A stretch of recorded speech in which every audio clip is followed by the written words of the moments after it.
In addition, we have an addition here.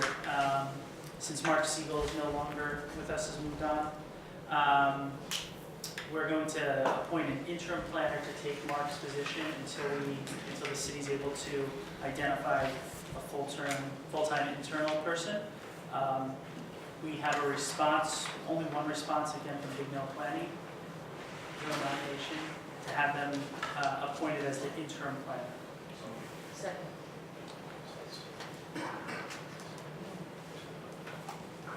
Suzanne Ludwig, Yes. Noel Castaneda, Yes. Bob Martica, Yes.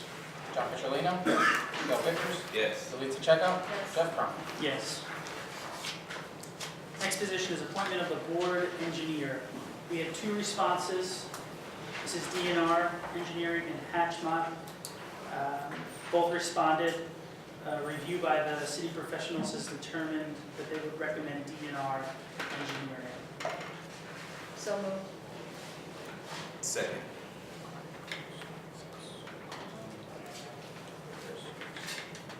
Suzanne Ludwig, Yes. Noel Castaneda, Yes. Bob Martica, Yes. John Picciolino, Yes. Bill Vickers, Yes. Delisa Checo, Yes. Jeff Crom. Yes. The next two appointments were not done through a fair and open public process. That's not required.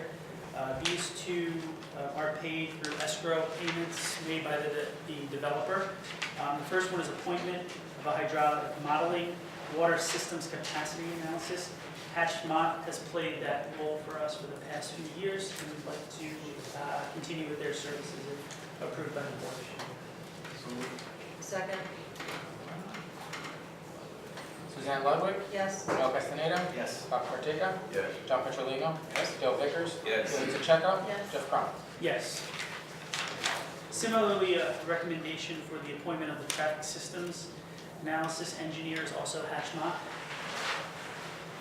Recommendation, nomination. So nominated. Second. Suzanne Ludwig, Yes. Noel Castaneda, Yes. Bob Martica, Yes. John Picciolino, Yes. Bill Vickers, Yes. Delisa Checo, Yes. Jeff Crom. Yes. If you turn to the third page of your packet, this is a meeting schedule. As long as this looks acceptable, I have a nomination to approve the meeting schedule for 2019 to January 2020. Motion to approve. Second. Do we need a roll call? That can be by voice vote. All in favor? Aye. All opposed? Thank you. Next to appointments, designation of the minor site plan committee. I'd like to appoint Chris Salatella to that, as well as appoint Chris Salatella to be the designation for the minor subdivision committee. Yeah, Mr. Chairman, I think, if I'm not incorrect, these are actually chairperson's appointments. I'm not sure if it's a voting situation. I believe it's an appointment by the chairperson. I believe in past years, it's just been the chairperson's appointment, and it can be just the chairperson's appointment. So It's just, Good. Thank you. Welcome back. Okay. Item number 5 on our agenda is the minutes of the board's December 10th, 2018 meeting. We'll receive that as part of our packet. Any questions? Motion to approve. Second. Suzanne Ludwig, Yes. Noel Castaneda, Yes. Bob Martica, Yes. John Picciolino. I was not present. Oh. I don't think I was present. Was I present?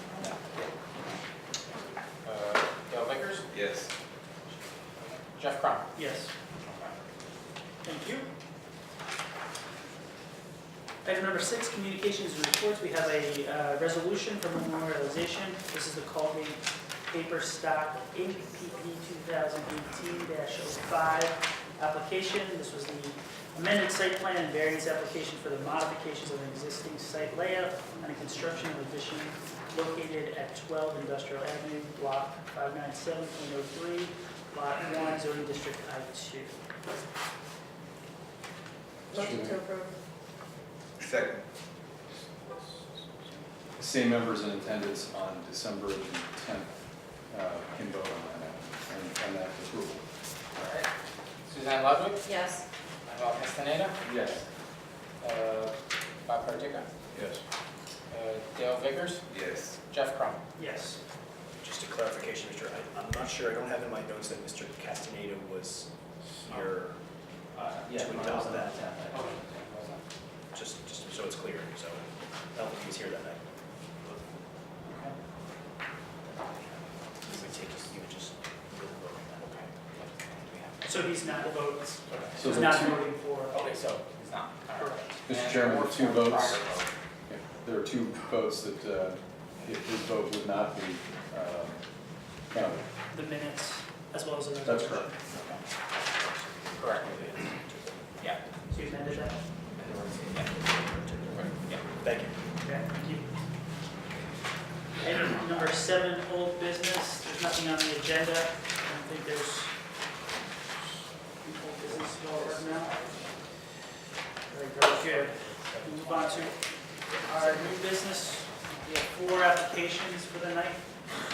The first is 750 Jersey Avenue LLC, BP 2018-06. It's a site plan and variance application for the construction of a warehouse located at 750 Jersey Avenue, Block 958, Lot 3.04, zoning district, I-2. Yes, members of the board, Thomas F. Kelso on behalf of the applicant, 750 Jersey Avenue LLC. The LLC is a subsidiary of Wick Properties. I know that Wick Properties is a company that I'm sure this board is familiar with, having appeared here previously with other projects. Tonight we're here for purposes of seeking preliminary and final site plan approval with several bulk variances in order to construct an approximately 51,180 square foot industrial warehouse that also contains an office, 14 loading dock ramps, 29 regular parking stalls, and 2 handicapped accessible parking stalls for a total of 31 parking spaces. The site plan also includes the fact that there will be a new rail spur that will be access to the site from the existing Conrail spur that is located immediately adjacent to the site, which will be there to service the proposed warehousing use. The property is located at 750 Jersey Avenue and designated as Block 598, Lot 3.04. And the property is in the I-2 general industrial zone wherein the use is permitted. There are, as I've indicated, several variances that we are seeking. However, there are only 2 variances that are actually new. But I'll list the variances that we've identified, including the ones that are existing, to give you a sense of what the application is for. The first is for a lot width of 164 feet, whereas a minimum of 200 feet is required. Again, that's an existing condition.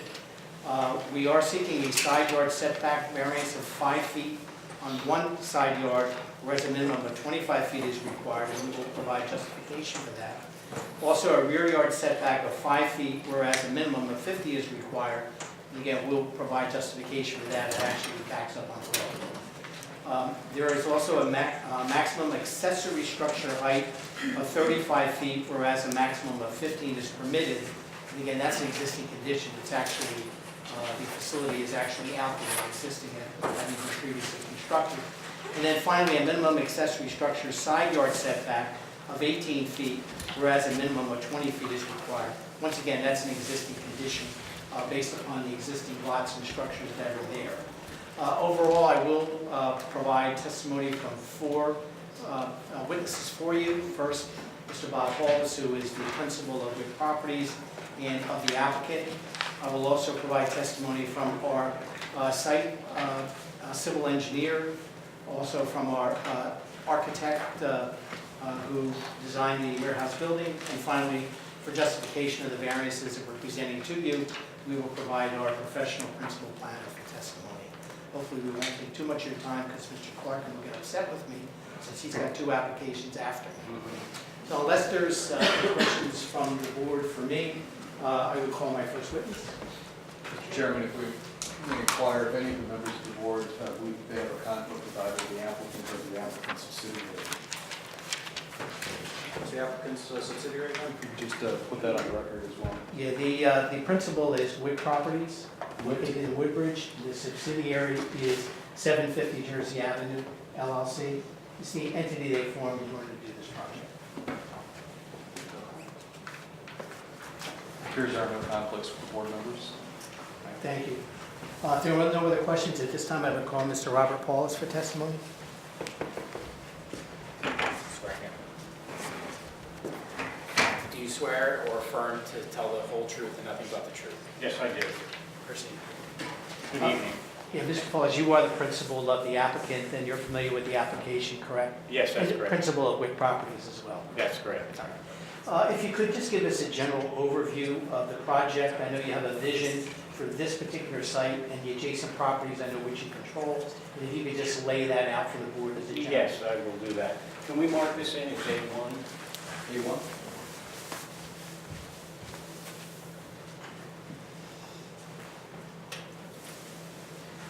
Yeah, the property is a 5.7 acre parcel that's located on New Jersey Department of Transportation Route 91, which is under the jurisdiction, but it's Jersey Avenue, but it's under the jurisdiction of the Department of Transportation. The applicant, 750 Jersey Avenue LLC, plans to construct a 51,180 square foot warehouse distribution facility, which will feature 32-foot clear ceiling heights, LED lighting, 14 trailer loading doors with around 1,500 square feet of office and 49,680 square feet of warehouse. It's generally depicted in this area. This is the proposed building, 51,180 square feet. The site is accessed onto Jersey Avenue, which again is under the jurisdiction of the Department of Transportation. The building will be leased for warehousing and distribution. There are no proposed manufacturing to take place in this particular building on this site. The applicant has also leased additional area from Conrail, which is depicted in this area in the beige color. That area will be used to service a rail spur, which will service the building and will come off the Delco lead, which runs along the Amtrak rail line to the rear of the property. The 10,000 square feet of lands that we've leased from Conrail will also mitigate the setback variance on the rear yard of 5 feet versus 25 feet. The distance of the leased area is 34 feet. So in total, we will actually have 39 feet to the rear property line if you include the leased areas. The rail spur, as I said, will service the building, come across the back rear of the property, and will be used to offload and service the building, bringing in product which would then be used to distribute by truck throughout as part of the operations. The applicant's engineer and the architect will go through the planning and the site layout and the architectural for the building as part of the testimony. We have applied and received approval from the New Jersey Department of Transportation for a new curb cut onto Jersey Avenue, and those permits were issued in those facilities. The curb cut, the curbing, and the paving have actually already been installed. The site plan and design and layout of the proposed 51,180 square foot warehouse are part of an overall development plan for the adjoining site. And if I can mark in, this is A2.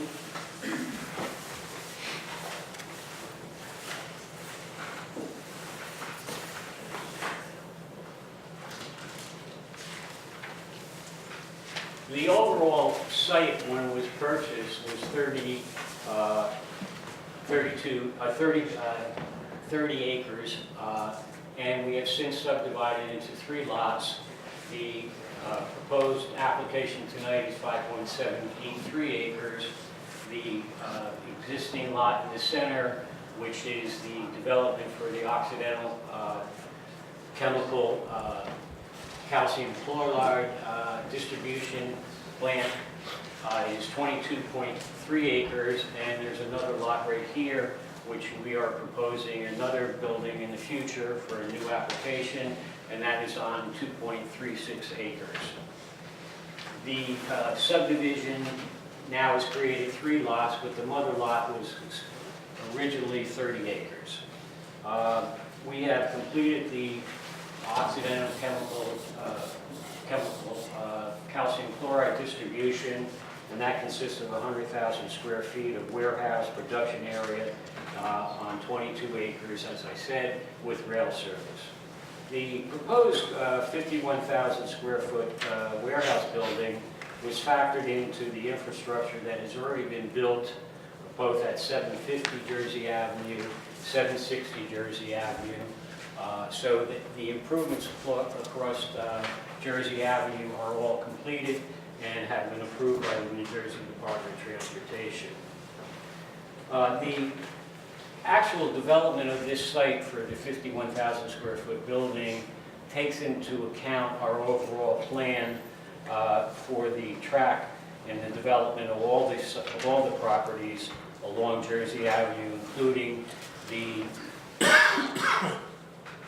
I'll mark this as A3.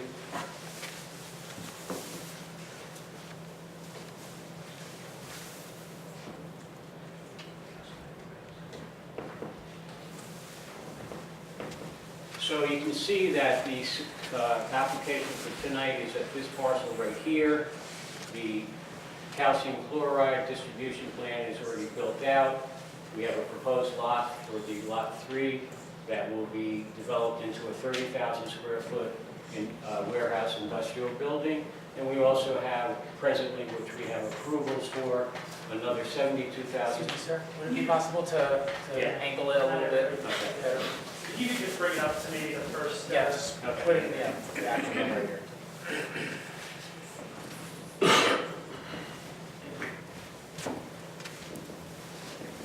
So you can see this is the site for tonight's application, and this is what has been built out for the calcium chloride distribution center. And this is the future lot for a proposed new application that will be coming before this board for a 30,000 square foot warehouse building. And presently, we have a 72,000 rail serviced facility that is under construction that had prior approval. So what we've done is made all the improvements along Jersey Avenue, the infrastructure, the drainage, the detention, both on 760 and on the proposed application tonight have been installed. We also have the existing water tanks and fire pumps and water pump facilities that were going to be used as part of the overall drainage for the application for the 750 Jersey Avenue site. All these properties are under common ownership, so we control the overall planning of the properties and are developing pretty much as a master plan to the 37 acres that we've acquired and developed throughout this area. As mentioned, we are seeking 2 new variances, one for a side yard setback of 5 feet versus 25 feet, and a rear yard setback of 5 feet versus 25 feet.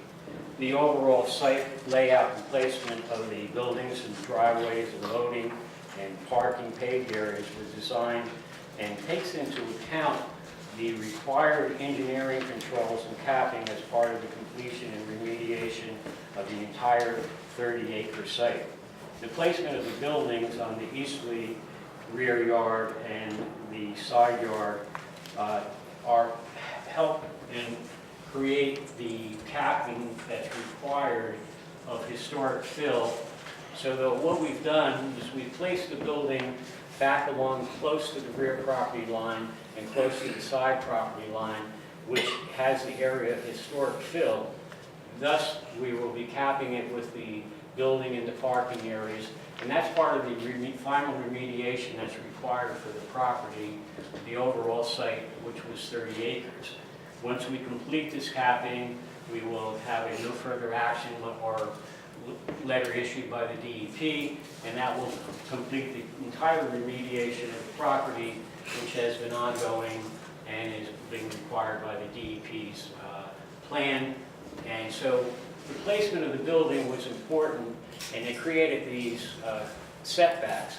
However, we've mitigated the setbacks both in the rear and somewhat on the side with the Conrail land lease. And also, there is a right-of-way easement that we have right here in the corner that is approximately 80 feet off the property into the adjoining lot 11.01, and it runs along to about 50 feet and down to 0, which creates a buffer between the existing property, which helps mitigate these variances that we're seeking. The building as a warehouse in this area is in need. Our present warehouse property is approximately 1 million square feet up on Van Dyke throughout Jersey Avenue, are fully leased. We have a lot of inquiries for this particular building. So we think that this building is well placed. It takes into account the shape of the property. Also, it helps mitigate and help with the remediation of the property. And the property will also, as developed, will also create construction jobs. The operations of the warehouse will create new jobs, and also will be a good variable for the city of New Brunswick. The existing water tanks and buildings will remain, will help service the infrastructure of 760 Jersey Avenue in this proposed application. I have no further questions for Mr. Wallace. I do have a few questions. Do you have any sense of what the nature of the goods that will be warehoused at the facility are going to be? There'll be, right now we're in discussions with pharmaceutical where they bring in both vitamins and things like that. Then they will be repackaged and then shipped out to the various end users. So it'd be light impact. That's what we strive for in our other buildings, in this particular buildings. We're pretty selective on the tenants that we take into our buildings because we don't want to create a lot of traffic, a lot of truck traffic. The rail will help mitigate some of the truck traffic because we won't be bringing in the goods by truck, they'll be going out by truck. It's similar to what we have in the calcium chloride distribution in that, as you can see, the rail cars are all stacked up in the back right there. And the rail comes in with the bulk calcium chloride, then it's packaged, and then it goes out by truck. So that's the purpose of the rail, to service and bring in goods and then truck it out. When we complete this particular project, with what we've already installed and what we're going to do over in 986 Jersey Avenue, we will have invested $4 million in rail improvements, which has brought to life back the Delco lead, which was pretty derelict and not used. So that's been a big improvement in the overall plan for this property. So when we look at this application, we look at the application not as just one standalone 51,000 square foot building, but all part of the overall plan to take advantage of the rail facilities that were back there, and also the improvements along Jersey Avenue. We had put new curbing, new drainage, repaved the shoulder, did a lot of improvements to Jersey Avenue as part of the 760 application and as part of this application. And those improvements at 750 Jersey Avenue for this application are already completed. So we have invested the infrastructure into this application, and now we're coming before the board for the actual approvals to build the building. Sure, of course. That's appreciated. I think my question was probably a little bit layered in respect with respect to the Occidental chemical plant, or manufacturing or packaging. Packaging, with Facility. calcium chloride, ice filter. I have no background in chemistry, I have no idea the properties of calcium chloride or whether it could be a form of conflagration. So I guess I was asking in the sense that are there any restrictions on what can be stored in that warehouse, and is there any opportunity or possibility for an unfortunate combination of products at one property being exposed to products of another property, if there happened to be an unfortunate fire, would that exacerbate what would already be a calamitous situation? No, first of all, the industrial zone, the I2 zone restricts the uses of the property. Calcium chloride is ice melter, okay? It comes out of the ground, basically it's not a chemical that's made. Occidental Chemical Company is a chemical company, but they also have a calcium chloride division which makes ice melter. They bring in the ice melter, the little pellets that you see thrown around. Sure. They bring it in bulk in rail cars. The rail cars then are offloaded and they bag them into 50-pound bags and 5-pound pails, and that's all that is. So it's not a fire hazard in that respect, okay? So that particular operation has no explosiveness, it has no fire issues, okay? The application tonight we envision as more of a warehouse distribution, not a chemicals, but like I said, pharmaceutical type of things like that, vitamins, aspirin, and something like that. Low impact, we shy away from leasing anything that has hazardous material, butane or anything like that. I don't know if that addresses your Well, concern. I think it gets added. I don't know that it necessarily answers it, but I appreciate it. Yeah, and also the buildings are fully sprinklered. Our architect will go over that, the type of sprinkler system we have, fire pumps, all of that to ensure that the product, if there is a fire in there, is quickly extinguished. And I believe that you mentioned that the fire pumps that are located on the Occidental property would be seconded to for use at the 750 property. Is that your vision here, and have you contemplated if there's a separation of ownership? Actually, there's a building which is used for the fire pump, which is for 760. Right. This will have its own pump system, it will be segregated. But I wanted to point out that these facilities that are on the 750 Jersey Avenue property will remain intact. One of them does service 760 Jersey Avenue. The water tanks and the pumping system for the water tanks will be used as part of the storm sewer system for 750 Jersey Avenue. So as I said, although they're individual lots, they all are coordinated in the development and use of the property. Right, and I just want to make sure that if in the future the properties are separated in ownership, there won't be a need for an owner to come back and say, well, you know, all of the fire No, they pumps can all exist and function on their own. Okay, good. And are you, do you require that no further action from the DEP before you can start No, construction on this? no, it's an ongoing process. The soils have been remediated. The only thing left is to cap the historic fill. In actuality, the DEP wants to see us get approval, wants us to build a building and pave the areas as part of the ongoing completion of the remediation. And will they have any oversight with respect to that after it's been paved and built? And Oh yeah, they will inspect the property every 2 years. We have to fill out forms that the property hasn't been disturbed and that the capping remains in place, intact. And so every 2 years we fill out an application and they will come from time to time and inspect the property to make sure that that capping hasn't been removed or violated in any fashion. thank you. The area shaded in green, light, dark green, you see there? Yes. Is that vegetation in the bay? Is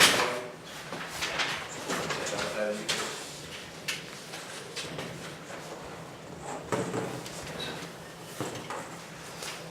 Yeah, when we did the layout for the property, You bring that plan, oh, yeah. this area in green that you see right now is fairly heavily vegetated, okay? We've left it that way because of the configuration, and this vegetated area will remain. It acts as a buffer both to the building, to the street line, and to the neighbors to that area, and also a buffer to the area of the capped and paved areas.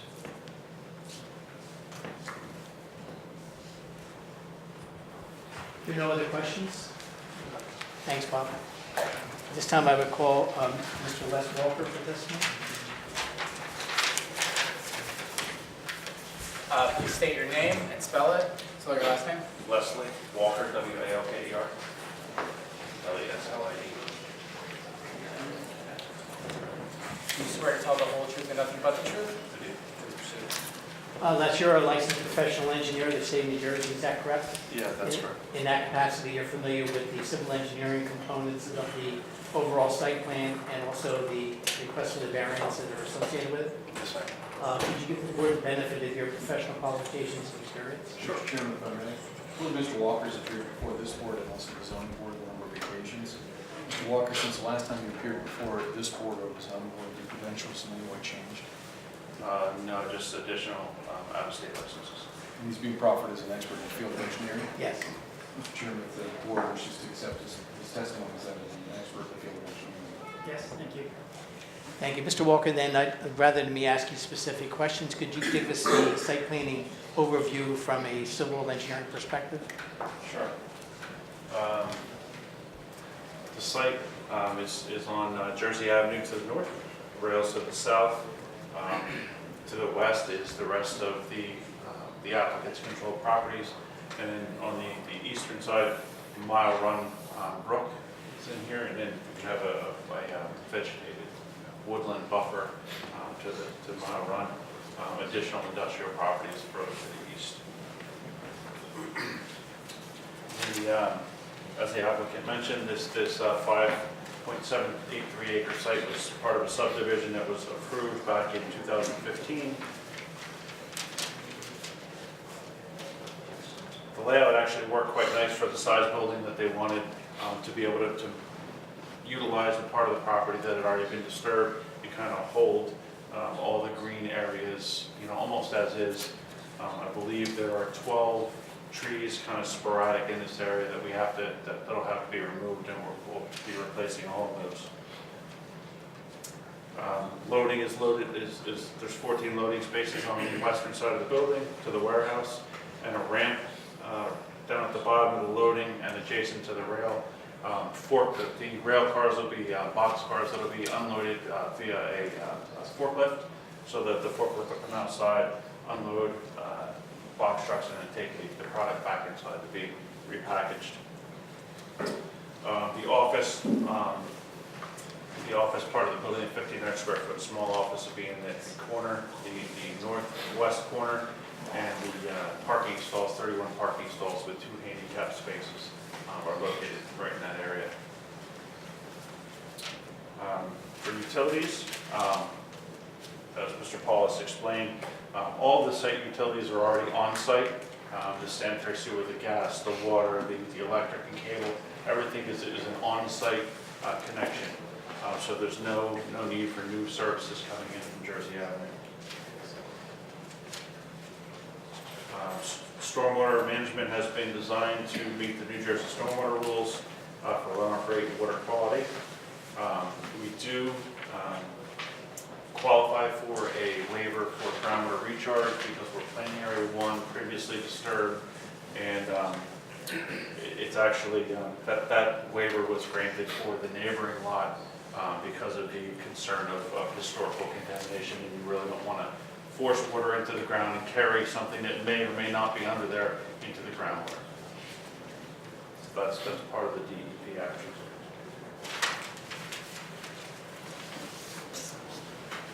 The driveway entrance has already been installed and approved by the state. We have freehold soil approval. As I mentioned before, there are 12 existing trees being removed, and then we have another 5 street trees, and then 3 more parking area trees that are required. A total of 20 trees required and 20 trees provided. In addition to the 20 trees, we have 55 shrubs.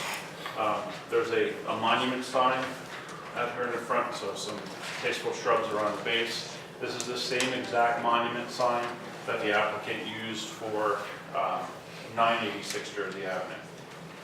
And it was reviewed and approved by this board. And then some shrubs and some islands around the parking area and around the office entrance to the building. For lighting, there are three wall-mounted lights, and then 2 double pole lights and 1 single pole light that'll supplement the overall lighting in this area. The 760 site already has this area is already pretty well lit, so we didn't have to do a whole lot out here. There's one pole base that was installed along with the 780 or 760 site that was set for this future driveway, and they wanted to get that in place so that they made sure that it worked with the driveway that was going in at the time. So that base is there, and the light fixture will be added.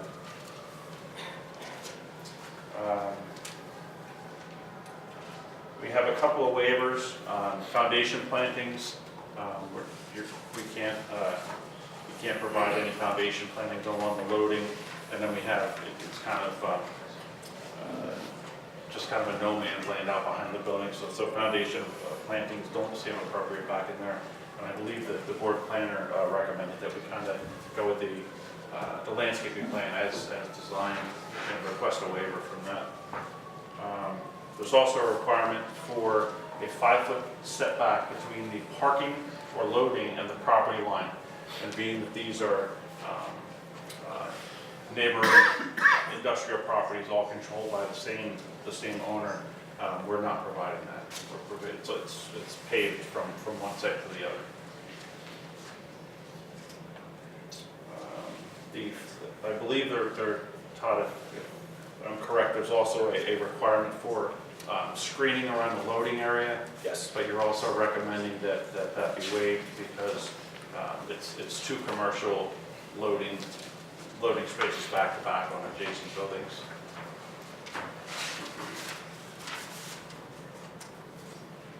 That's all I have. If I could ask you, Mr. Walker, if you could point out, I know that Mr. Paul has indicated the 2 specific new variances, but the existing variances with regard to the accessory structure height and the setback, I think you did refer to that. Right, so the accessory structure height, these towers are 35 feet tall. The 3 smaller diameter ones are water storage tanks, and this is a larger diameter tank but shorter, and that was a water clarifier.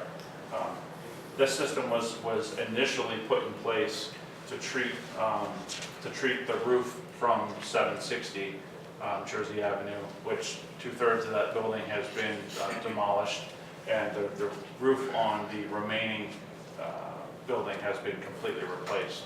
So DEP no longer requires this as part of any kind of a concern or remediation for concerns of lead or any other contaminants that would be coming from the roof of the adjacent property. That is an existing condition, correct? Yes, those are all existing.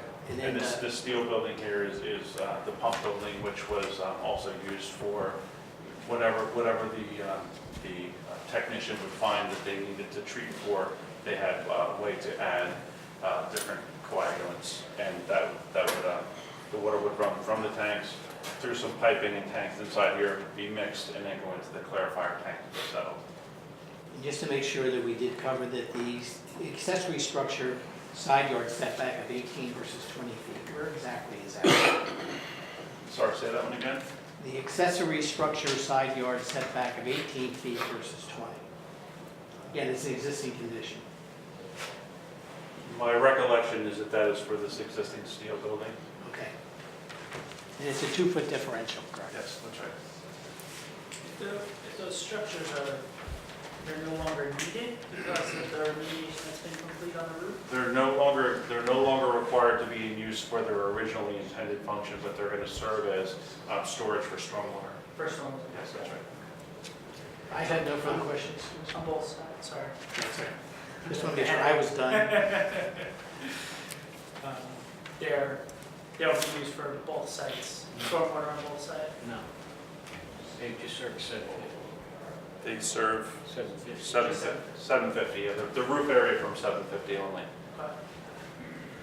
When the warehouse is being proposed, what's the current use of that area? Is it just vacant? Right now, it's vacant land. I believe there's a soil stockpile there from construction on site that's going to be reused on site. The property to the east, what's the use of that? Yeah. This is some kind of a trucking company. Oops. Yeah. This is, Smart say, Tag this is A4. right here, Yeah, that's 845. and that's lot 11.01. They're a trucking company, and they park their trailers, actually, I have trouble with an entrance doors. Actually, they have their trailers parked in that easement area that we, that to our benefit, but, you know, we're not complaining about it because we're not using it. That's going to be available for future rail spurs if we so desire. But their property is separated by the Mile Run Brook. Okay. Thank you.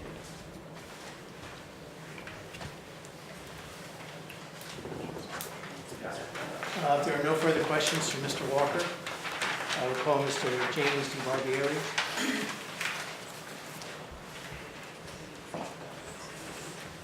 Please state your name and spell your last name. James DiBarbieri, that's last name spelled D-E-B-A-R-B-I-E-R-I.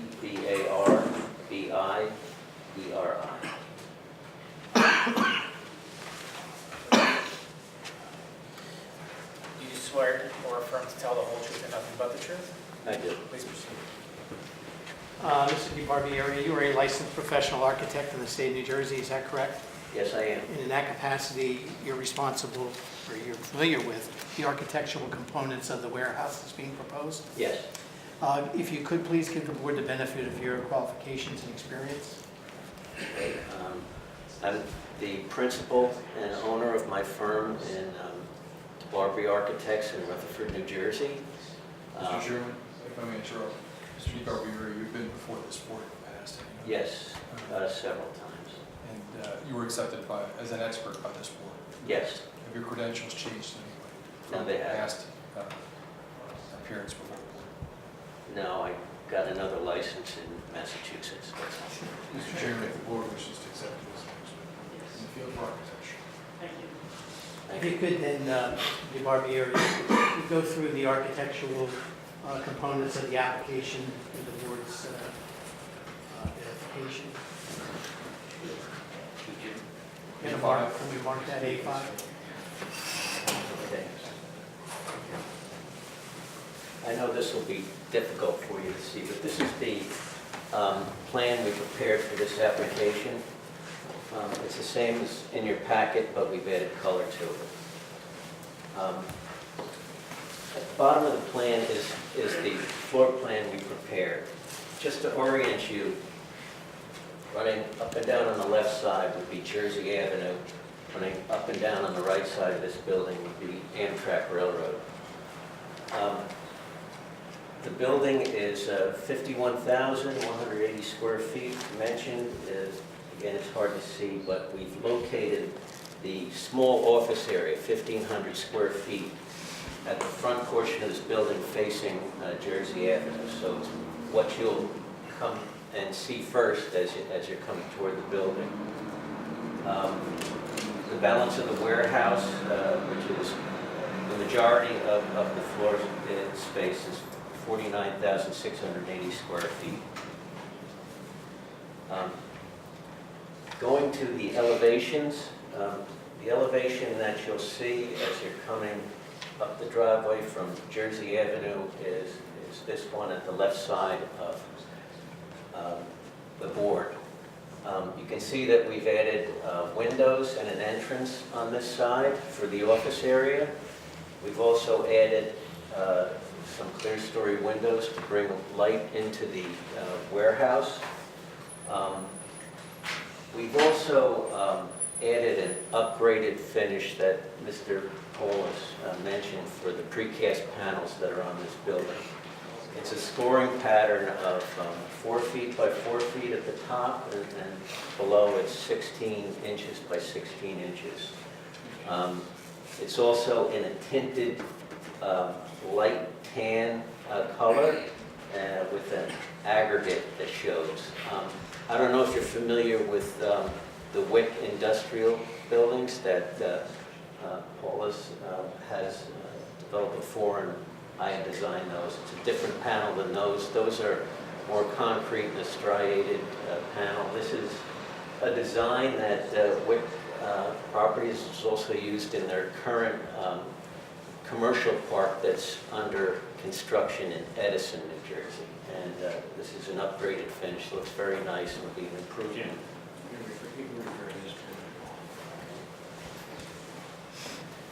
And it's a little difficult to see, and the shading is a little different. It's more, slightly more orange at A6. sunset.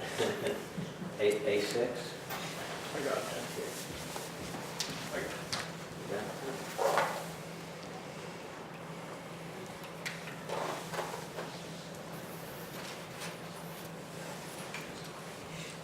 Okay, this is the first building that was built in the Edison complex that's under construction. There's also 2 other buildings that are being built with this same pattern.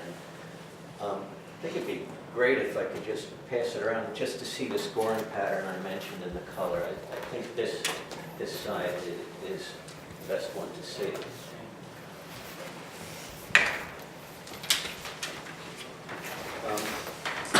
The top elevation here, as you're looking at that, shows the loading docks. There's also a drive-in door, and that's the door located furthest right, which is closest to the Amtrak Railroad. The other 2 elevations, which are the ones that are closest to the setbacks, are really just plain concrete panels. We do add some clear-story windows in there to bring, again, natural light into the warehouse.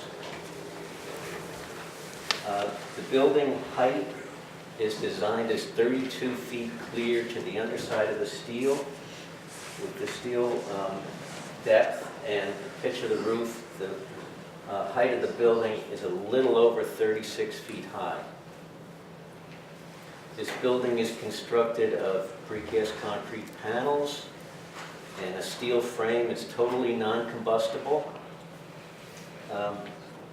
We also, in these buildings, provide a early suppression fast response sprinkler system.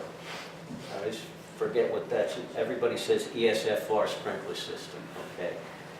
But it's an upgraded sprinkler system that they're provided in these buildings because of their height, and it provides a greater quantity of water than a normal sprinkler system would. Also, with the coloring we're doing here, I don't know if you're familiar with I call it the Calcor building, the calcium chloride building adjacent on 460.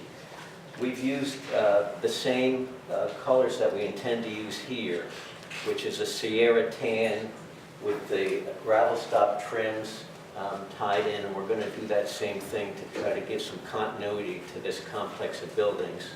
And that would also include the future building that would be built at the other side. And just 2 other things that were mentioned on the Delaware Raritan Engineering Report I just want to mention. It was asked about, 12.2 was asked about if there's any smoke or odor coming from this building. There will be not. This is a totally internal warehousing operation. As far as noise that they asked about, the only noise really would be the trucking operation, and that will be minimal compared to the noise generated by the Amtrak Railroad. If you've ever been out there, when those go by, it's really loud. As far as the heating and mechanicals for these buildings, the warehouse portion is only heated, and that's done by unit heaters, very minimal flues out of the roof. And this small warehouse will have a small heating and air conditioning unit on the top of the roof. You can see from this building that there's really very little as far as mechanical equipment goes in. And even these are skylights that we won't have in this building. So really the only unit here is this unit, which would handle the office area that you see on these buildings. Really basically open.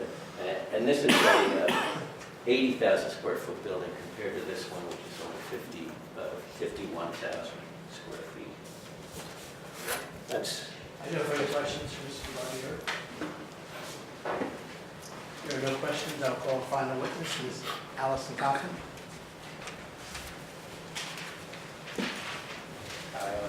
Please state your name and spell your last name. Allison Coffin, C-O-F-F-I-N. Okay. Do you swear to or affirm to tell the whole truth and nothing but the truth? Yes, I do. Please proceed. Ms. Coffin, you are a licensed professional planner of the state of New Jersey. Yes, I am. In that capacity, you're familiar with the variance applications that are being presented as part of this application? Yes. Hopefully, you're prepared to provide justification and support for them. Yes. I would ask you to provide your professional qualifications and experience. Mr. Chairman, if I may, Ms. Coffin's appeared before this board on numerous occasions. I'm actually not sure I have. You've appeared before the zoning board. The zoning board, many, many times. And you've appeared before other boards throughout the state of New Jersey. Yes. Your qualification's always been accepted as an expert in field planning. Yes. And counsel, she's being proffered as a professional planner, as an Correct. expert in that field. Right. Mr. Chairman, Licensed and certified. if the board would like to accept her credentials and accept her testimony as an expert in field planning. Yes.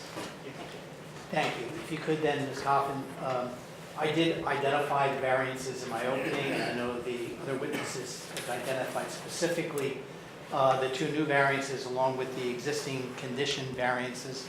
And I would ask you if you could do your analysis of those variances and hopefully provide the statutorily required justification for those variances. I'll let you. I'm aware that the board has a rather stacked agenda behind us. Unless the board really would like to hear a lot of testimony about the existing variances, I will limit it to the existing variances that were previously approved are lot width and the accessory structure height and the accessory structure setback, and we're not changing that. And I'd rather focus my attention and the board's attention tonight on the new variances, which is the side yard setback and the rear yard setback for the proposed warehouse. And I do believe it needs some relief for the parking lot rear yard setback, but I'm not sure if that's a waiver or a variance.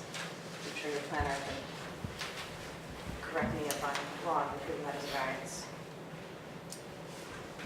So the variance relief we're looking at tonight, there's two tests within the municipal land use law for this type of variance. The first is the C1, that's commonly called the hardship standard, and that's appropriate when it's something about a lot's unique shape, existing topographical conditions, pre-existing structures, creates a situation where strict application of the ordinance results in a hardship. The second standard is the C2 standard, and that's appropriate when the variance relief that's being requested advances the purposes of the municipal land use law, and the benefits of the variance substantially outweigh the detriments. And whether you're looking at it as a C1 or a C2, we also need to consider whether or not the variance relief substantially impairs the intent and purpose of your master plan and zoning ordinance. So these two variances for the side yard setback and rear yard setback and the relief for the parking lot can be granted under both the C1 and the C2 standard. So looking at it first through that C1 hardship standard, we have a lot that has an extremely unusual shape, has existing structures, and this dictates where the building can be located on the property, which is in the southeast rear corner. The site also bounds the mile run, which further impacts the appropriate siting of the structure on this property. The rear of the structure, which in this case is a warehouse that is proposed to be serviced by rail lines, should be in close proximity to the train lines that are servicing it. So in this case, if the structure were located at the required 50-foot rear yard setback, the warehouse would not have a functional relationship with the rail lines. And this leads us to that 5-foot setback and variance relief. Furthermore, the building location in this instance is due in part to the environmental remediation that has taken place on the site, and the area in which the warehouse is proposed to be located needs to be capped, and using the structure itself as a cap is an effective way to achieve this while ensuring proper site design and on-site circulation for the trucks.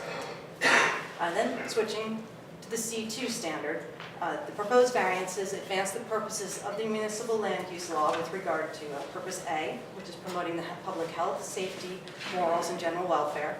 Purpose G, which is providing sufficient space in an appropriate location for an industrial use. And Purpose G, which is encouraging the location and design of transportation routes, which will promote the free flow of traffic. The benefits of the variances that we're requesting tonight include providing for an appropriate and viable industrial use on this site in a manner which is appropriate and takes advantage of this site's unique features. which in this case is that relationship with the rail line to the rear of the property, and ensuring proper on-site circulation around the loading docks that will service the warehouse. In my opinion, there's no detriment that results from the requested setback variances. The proposed warehouse building will be partially screened from the street by the existing vegetation that lines both sides of Mile Run Creek. The leased area to the rear of the property on the Conrail right-of-way will mitigate the proposed rear yard setback by providing a more effective depth than 5 feet. And the neighbor to the other side is an industrial use of the trucking facility, would not be impacted by the proposed 5-foot side yard setback. Furthermore, there is a railroad easement on this neighboring property that would mitigate the impact of the proposed side yard setback. Lastly, it's my opinion that the variances that are requested do not substantially impair the intent and purpose of the master plan and zoning ordinance. The master plan designation for the site is industrial, which is advanced by the application. The use of the property as proposed is permitted and appropriate, and the master plan and reexamination report have several goals and concerns which are directly relevant to this application, including increasing the vitality of the city's industrial manufacturing base, reusing vacant land and abandoned sites, the reuse and redevelopment of obsolete industrial sites, and provision of an intermodal transportation system that promotes and provides for non-auto transportation to, from, and within the city. While this doesn't do it for pedestrians, it does do it for freight. And I would, just to go back to the existing conditions, I think for the record, to make clear, they're not only existing conditions, they were previously approved. Yes, they were approved in 2015. And I think that's a factor to understand. When the subdivision was done, those variances were actually approved by, I think, the zoning board at the time. So I think that's, for the record, it's important to understand. So I have no further questions for Allison. Can you talk at all about any of the traffic, the anticipated traffic flow? No. Sorry, I wish I could, but I don't want to. We had a traffic report that was prepared.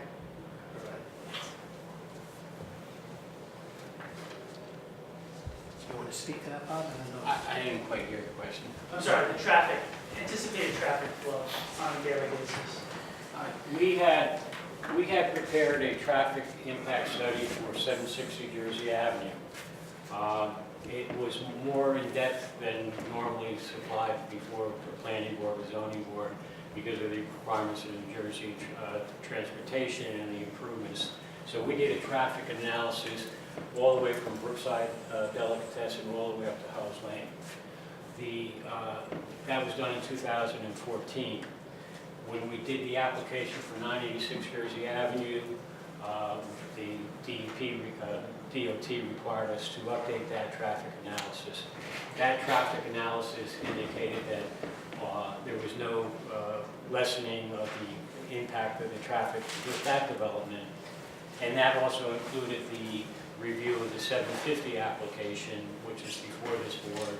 And in actuality, there's an improvement in the traffic. We have traffic counts. We have submitted those traffic updates and an analysis for 986 Jersey Avenue, which took into account 750, and they show no negative impact on any of the intersections along Jersey Avenue. Again, that was submitted to the fire department. Okay, Mr. Chair. Yes, as Mr. Falls testified, there was a 2014 report prepared by Frank Miskovich, which was updated in July 2018.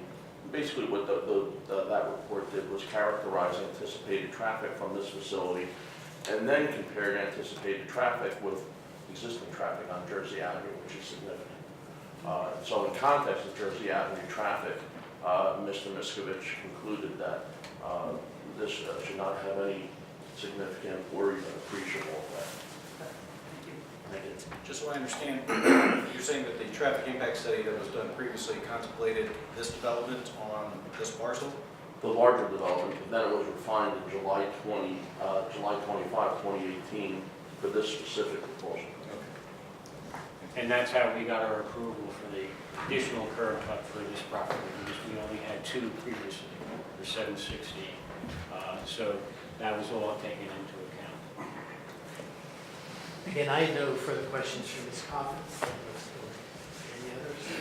If not, that completes our presentation. Mr. Chairman, if I may just have one point of clarification. Ms. Coffin, I'd like to put down purposes advanced AG and H. Yes. Okay, thank you.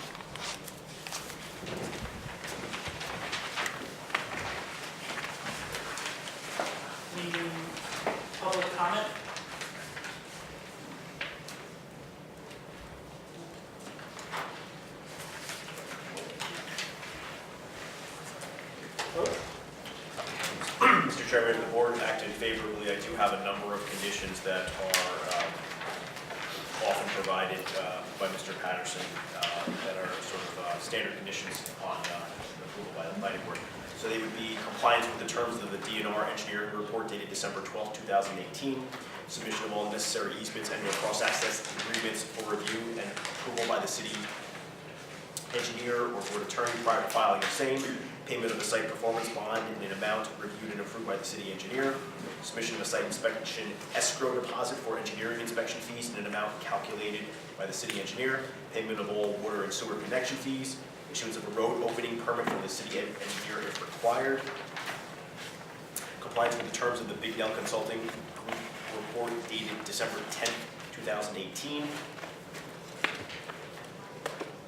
monetary contribution to the city's tree preservation trust fund in the amount to be required by the TAC if any outstanding trees are required, planning review escrow fund funded for all anticipated post-accrual reviews, payment of any other fees due to the city of New Brunswick related to the development or use of the project, payment of all outstanding taxes and water sewer fees, Middlesex County Planning Board approval, DNR Canal Commission approval or waiver, Freehold Soil Conservation District approval, certification of a licensed site remediation professional or no further action letter from the NJDEP.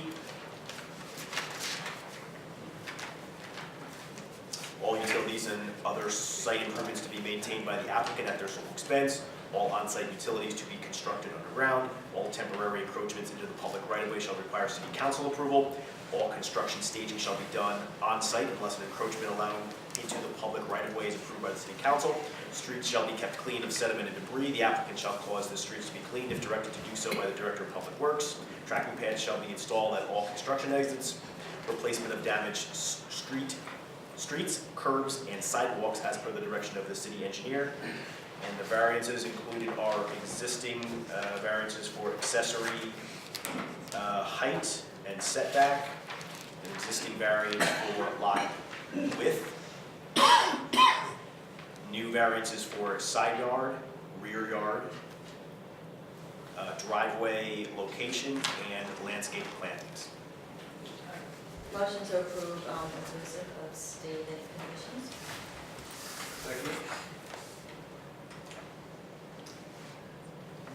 Suzanne Ludwig, Yes. Manuel Castaneda, Yes. Bob Cortica, Yes. John Petrolino, Yes. Dale Vickers, Yes. Yulita Checo, Yes. Jeff Crum. Yes. Thank you very much. Thank you. Congratulations.